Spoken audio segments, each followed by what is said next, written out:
What are you going to accomplish in 2024 for your chameleon goals? It is true that many people see chameleons as just a pet, but many of the rest of us see chameleons as a conduit for us to learn about nature and the world. I have a somewhat unique situation where I set goals for my personal growth, and through the Chameleon Academy outreach, I bring you all along with me, and so you can share in those goals. I encourage you to think, is there some aspect of chameleon husbandry that you would like to get better at? But if you really don't know what to pick or are new enough that you don't even know what to pick from, then don't worry about it. I'll share with you what I am doing, and you have an invitation to come along and do the 2024 objectives with me. I actually have two main goals for 2024. The first is to dive deeper into learning about bioactivity and setting up naturalistic environments for chameleons in larger spaces. And the second is to explore the principles of small batch breeding and see how,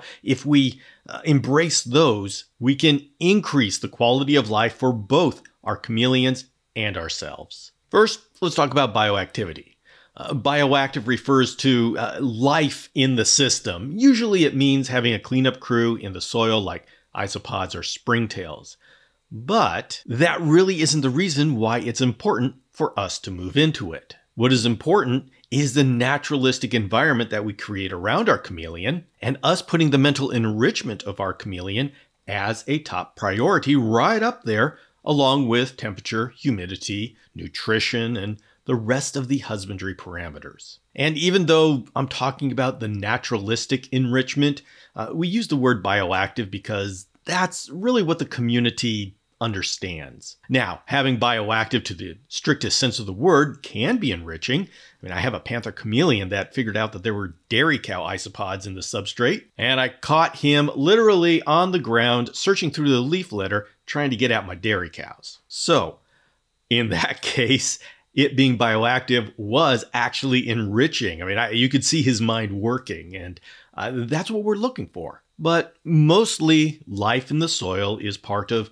our enrichment and how our mindset changes when we start thinking about the environment in a holistic sort of way. And this is important because our chameleons are living beings and they need to develop their brains. Their brains may not be as complex as ours, but they are pretty complex, and we know it. We see intelligence in the reptiles, and that intelligence needs to be exercised. And really, this shouldn't be controversial. I mean, I think this should be obvious. The concept of bioactive and the value of having a naturalistic environment is really nothing new. People have been doing it from, well, before I was born. The reason why we're talking about it now as if it's something new is because the general community is, I think, at the point where we're ready to get into this stage of caring about mental enrichment. And just give a background to these stages. Our first stage is just keeping the animal alive. And in the chameleon community, this was in the 1980s, where chameleons were known as a 6-month reptile. Well, we worked very hard at figuring out how to keep this chameleon alive. And that's where a number of huge jumps forward in herpetoculture happened. By the 1990s, we had entered the second stage of figuring out how to breed our chameleons. We figured out how to keep them alive and healthy for multiple years, and that gave us the ability to explore how to breed them reliably. And I'm not talking about just getting a female in that was gravid. I mean actual raising them up and mating, a true captive bred. And in the chameleon community, that's where we were in the 1990s. Now, obviously, every species is different, and we're not at that stage with every species, but I'm talking about like panther chameleons. We're going to use that as the measuring stick. By the 2000s, we had gone into stage 3. We had figured out breeding well enough that people were able to do it reliably and start businesses. And that is a huge milestone for us to be proud of. Although here's a point where we need to be careful. Once we're able to breed a chameleon, and once there's a market that makes it worthwhile to set up a business, the motivation for development of husbandry is in how can we do it more efficiently?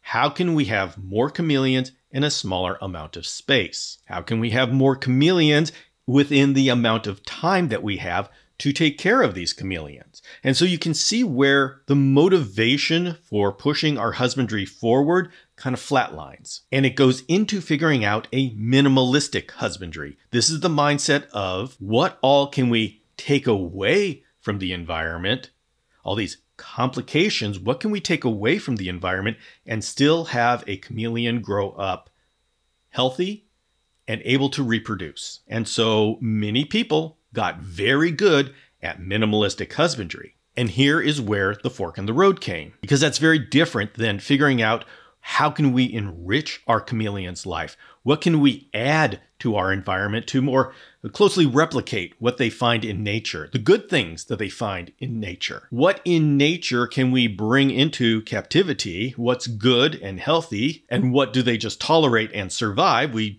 want to get rid of those. And this is where we start doing daily variations, annual variations. This is where we start adding in plants, possibly a soil layer. But what does bringing a soil layer do for the environment within this small enclosure? It has an effect on humidity. It can have an effect on enrichment. You see, this leg of husbandry exploration isn't looking for what can we remove to make it simple. We are looking for what can we add that might increase the quality of life. And not to put too fine of a point on it, but can you see how people who feel like they are experts at minimalistic husbandry may not take too well to someone implying that a more complicated husbandry might be better? Now, I don't want this to become a breeders versus keepers thing. Yes, breeders typically like the minimalistic husbandry, but I know some breeders that are working on pushing husbandry forward. Yes, keepers typically like the things that look beautiful, but I know some keepers that really like very simple caging, and they proclaim loudly how chameleons need small cages and very little inside the cage. So let's not make generalizations, and actually let's not even worry about putting labels on at all. If you're here with the Chameleon Academy, we are moving forward with the naturalistic leg. We are exploring, we are adding as much enrichment as possible. And at the same time, we are acknowledging the absolute critical foundation of our community that the breeders bring. And until we have some grand idea as to how the breeders can do what they are doing right now with the fully naturalistic setup, we need to leave that alone. And part of the mission of what we're doing here on the Chameleon Academy is to figure out how to bring those two legs together. And it's not going to be an easy answer. And when we do think we have an answer, it will only be after we have proven it ourselves. We need to show a working model before we demand that anybody else change. So I want you to understand the dynamics that are within the community, but this isn't a finger pointing thing and this isn't a blaming thing. Understand what's going on, but we've got our mission. If we are the ones with the grand new idea, the burden of proof is upon us, and we are taking that seriously. It is an incredible project for us to work on. So focus on going forward. All right, so let's step back and let's just take a look at what is small batch breeding. That is where you deliberately cap the number of chameleons that are in your care to how many chameleons you can give the best care to. We all know if you have one chameleon, that chameleon gets a large cage, beautiful cage, all the equipment. But fast forward 5 years, and now you have 40, 50 chameleons in your collection. Are those cages still as nice looking? Do they still have all the best equipment? And do they still have the amount of attention from you? And the answer is no. Even if you were able to give the same space and equipment to every chameleon, there's only so much time in a day for you to spend with them. So small batch breeding is just as much about increasing the quality of life for your chameleons as it is increasing your quality of life in your chameleon keeping. But if we can truly establish some protocols in small batch breeding, which allow a network of breeders to work together, we can actually use it to establish a species in captivity. Now, this is a highly ambitious project, but it is a worthy project. If we were able to pull it off, it would do great things for our community and our ability to expand what we're doing in captivity. As it is now, if imports stop, we would lose almost all the species that we have right now. And I just can't feel good about that. I've been with this community for over 40 years, and that would be such a sad way to end this chapter. We have come so far. We can't just lose it because imports stop. Anyway, small batch breeding is a possible solution. So how do we find out? We explore it, we figure it out, and we see. So that's going to be a big project for the Chameleon Academy this year. And me personally, I am going to straddle both worlds. I want most of my chameleon keeping to be under the small batch breeding protocols, but I'm also going to be having a more large-scale breeding project with the shamrock chameleon, Caluma o'Shaughnessyi. That is a species I would like to establish in captivity, and it's a bit of a challenge. The Calumas are not an easy genus to reproduce, and I'm starting with wild-caught stock, which, of course, has the whole acclimation part to it. So success isn't necessarily assured here, but when is it ever? So I plan on having the small batch breeding concept with most of what I'm doing here, but also have a little bit more of a large-scale breeding operation with the eventual goal that they merge together. And you see, this is where we here in the chameleon community, and I say we, even though I'm doing this, you all join me on my live sessions twice a week, and we talk about these things. And that's just not me talking. This is me trying out ideas and getting input from people in the community. We're doing this together. And the main goal is for me to eventually, within a couple of years, be able to figure out how to work with 4 different bloodlines in the small batch breeding protocol, where every one of those bloodlines is in enclosures that are large, naturalistic, and that includes the babies. That's where it's tough. Chameleons have a lot of babies, and so that's where community comes in. Anyway, we are going to be exploring this throughout the next year. It's going to take that long. I don't have all the answers. We are going to be discovering the answers along the way. Now, if you want to be part of that or just watch and see what's going on, there's going to be 3 ways that I share. First is going to be the 2 live sessions that I have every week. These are live interactive times where you can join, ask questions, comment, or just hang out. One is every Saturday on YouTube at 12 noon Pacific. It's called Chameleons and Coffee. And every week I have a different coffee and I share that with the group. And that's where I learn everybody's very strong opinions as to whether I've done it right or not. My second live is on Instagram at 5 p.m. Pacific every Tuesday evening. And I wisely do not have coffee then. Once again, we get together, we talk chameleons, we answer any questions. You can just join and you don't have to interact, but if you have a question, just type it in. The second main vehicle for outreach is going to be the Chameleon Academy Journal, which is a digital magazine that I release every other month. It's available for free on the chameleonacademy.com website. This is something that I am doing as a passion project. It's for people who enjoy just sitting back and flipping through a magazine all about chameleons where you don't have the distractions to the left and to the right. And it's really meant to be an enjoyable experience. And it like I said, it's a passion project. I love it, and I want to keep this magazine going for my sake and my enjoyment. So I have a number of people who completely agree and who really enjoy that experience. And so me and those people, we're going to enjoy this, and I invite you to join in and enjoy a digital magazine on chameleons. It is available for free. Go to chameleonacademy.com and just find the journal in the menu. And finally, the Chameleon Academy podcast. This is both in a traditional podcast as well as a YouTube video channel. This is going to be the main outreach where I talk about how to acclimate chameleons and bioactive and small batch breeding, all of these things. And the only thing I want to say is be understanding. This is the year that I want to make sure that every single episode is both a podcast audio and a video. And that's a bit of a big jump for me. I think I can do it, but at least in the beginning, be understanding if I miss a week or 2 because I've got to learn new skills and new production approaches. It'll be worth it. I know it's going to be worth it, so we're going to go through that very hard stage. I mean, whenever you do something new, it's difficult because you got to figure things out, but this is going to be completely worth it, both for me and for you. You're going to enjoy this. And it'll be a more effective way for me to communicate, especially some of the concepts that I want to communicate this year. And if you want to see what goes on day to day, you can always drop by the Instagram account because that's where I fool around with my chameleon stuff. Now, there's a very special project that I'm involved in. I have been given the special opportunity to work with Custom Reptile Habitats to establish a high-end line of enclosures specifically for arboreal reptiles. And I am designing them specifically to facilitate bioactive and natural environments, as well as small batch breeding. Paul Barclay is the one who runs Custom Reptile Habitats, and I've had him on the podcast before, so you can get to know him. He has been working behind the scenes to push all reptile husbandry forward, and he's actively supported a number of outreaches. Custom Reptile Habitats is a long-established business and is going to have the manufacturing capability to handle what I've asked for. I am very excited about these, so please, let me give you a tour. And if you like them, these models are available for purchase now. The first is my Arboreal XL, that has the dimensions 36 inches wide, 30 inches deep, and 48 inches tall. You're saying, wait a minute, aren't cages usually 24 inches deep?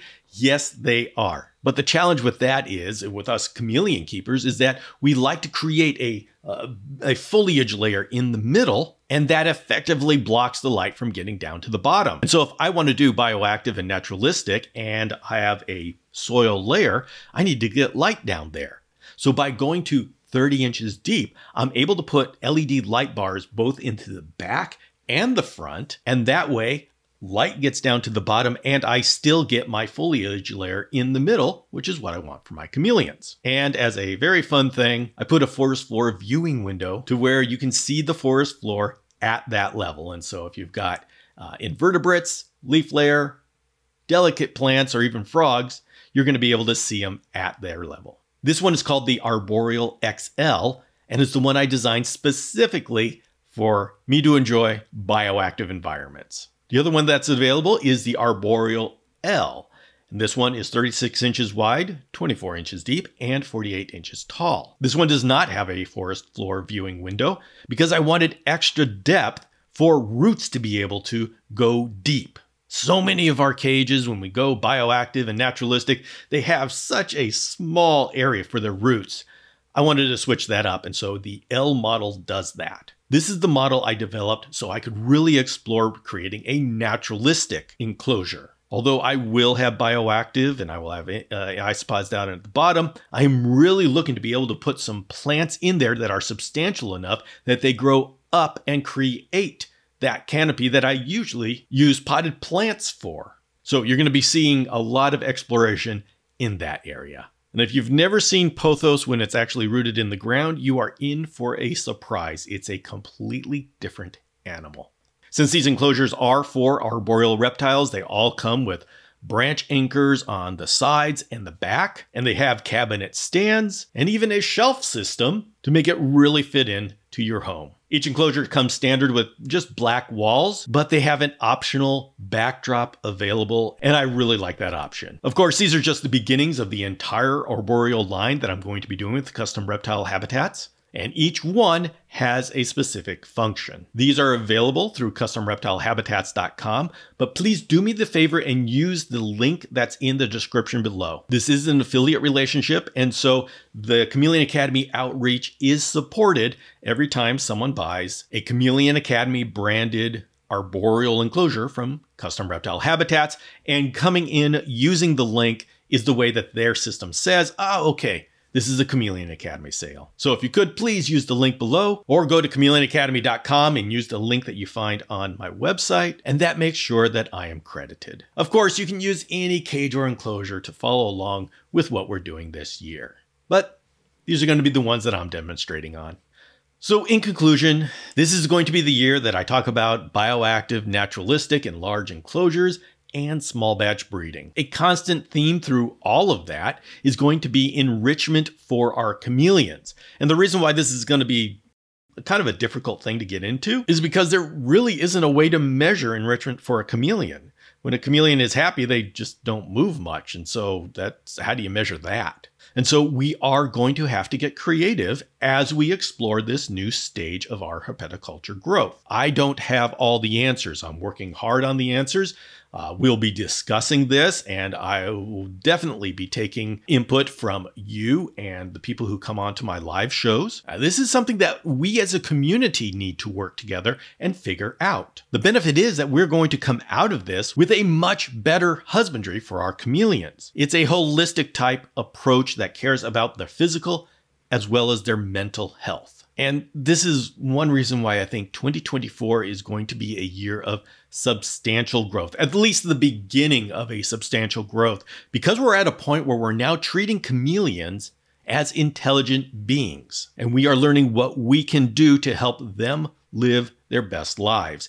And really, that's our responsibility. So we're just catching up as fast as we can with where we need to be. Now, if this is your first time with the Chameleon Academy and you want to get plugged in, joining the email newsletter is probably the best way to get your arms around everything that I do here.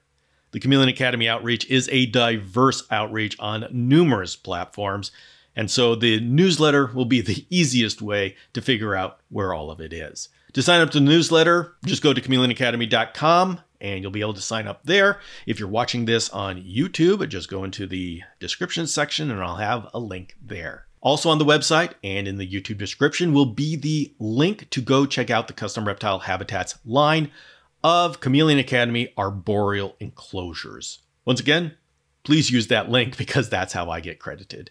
And finally, when you're ready, just come and join me and the Chameleon community on one of my live shows. No commitment to interact, just hang out and have fun. But if you do have questions, that's the place to ask them. Thank you very much for being here. Please get involved and enjoy being immersed in chameleon herpetoculture. Take care, and I'll see you next time.